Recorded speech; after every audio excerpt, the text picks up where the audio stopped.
Ndamuka muna sindu kudama faera. Asina kukani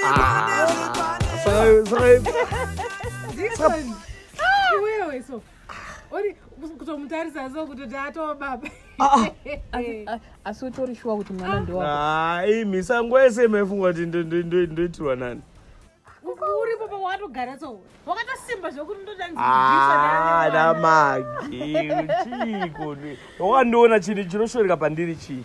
Why mechiti inini ndi antakwanisa kubata vanhu. Kuti ukwanise. Aiwa kana. Nai kuko zvakotishamisa. Zvimwe zvosingangofungire kana kuona zvinhu. Ndo zvatoita izvo zvamusingafungiri izvo Mwari ndo paanoshanda chaipo. Zvafanira pandakatumwa nemombe pazhija bye. Wakati uyaone manesi akadaidzira uyaone chirema chine pfuti.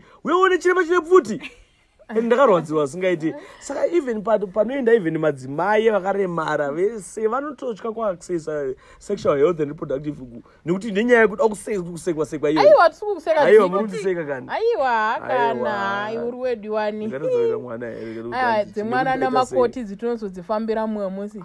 Tatongoya zokutora kuti tiende pamusangano. Musangano? Musangano wei? Ndika usuzwa tune musangano nasere. Usuzwa tune musangano. Musangano wechi? Andasi ndokune musangano we-gender responsive social services. Etikwati ndima ngamuro pakataurwa kazi. Uyu watakaendera kuHarare mazuva aya. Hanzi takutora tapapi manje. Saka musangano ndinadedza. Ina ndisoziva kuti ausokuenda masvikana ndisina togeza. Tisakatozvinzwa nezuronzi kune musangano. Tikatikatifure chitora Dixon. Amunango jambo semajambo. Tifure chikutora kusanzwe nimangwana makazondisiya. Saka uri kuitwa kupi? Twitter paruwara apo pamusoro pacho pachishedhi. Saka muri kudei? Kuti tiendeka. Inini ndonokwira paruware paya. Ndonokwira paruware kuno zvamunoziva kuti paruware hapaite. Ati tinomboita musangano. Ndichikambaira. Ndokambaira kukwira paruware paya ndokambaira. Ndozvamakaita patakaenda kuHarare musangano iwo kuHarare wakaniswa 5th floor. Apa hapana lift hapana taifanira kukambaira kukwira kuenda 5th floor. Vese vanga ine disability tatakagara pasi. Takuona marobots chingona nemota takadai so. 3 days dzese. Workshop kwacho ikoko amuconsider vanhu vakuti vari nedisability anenge chida munhu anomubetsera amuconsider. Saka ndoenda sei? Let's take example yekuti munhu aone. Anenge chida munhu anomufamba achimubetsera nguva nenguva.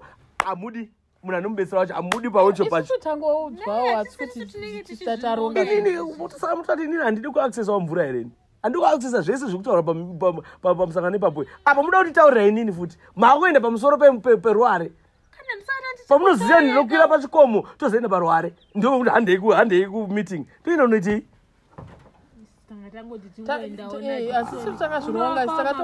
Ndonokwira paruware futi nokugwesha nokuya paruware. Imi munofamba zvo. Shongoenda ungono 2018 my election chaivo 75% vanhu vane disability hawana kuvhota nenyaya yeizvozvi zvatiri kutaura izvozvi ma-infrastructure barriers. Izvi zvimbouya futi moti hanzi handei paruware apa. Kana kuti tonounzwa toyatokudza. Like mazuva ese chingoya muzongondiudza ndozvamunoda munongotitaurira pese. Muuya pano moseka kuti mwana hazi wako. Aiwa Dika atizo zvatuti nai Diki. Chawanesa pamusoro pababa. Arongwa wacho ndani bezvo. ndamuka muna sindu kuda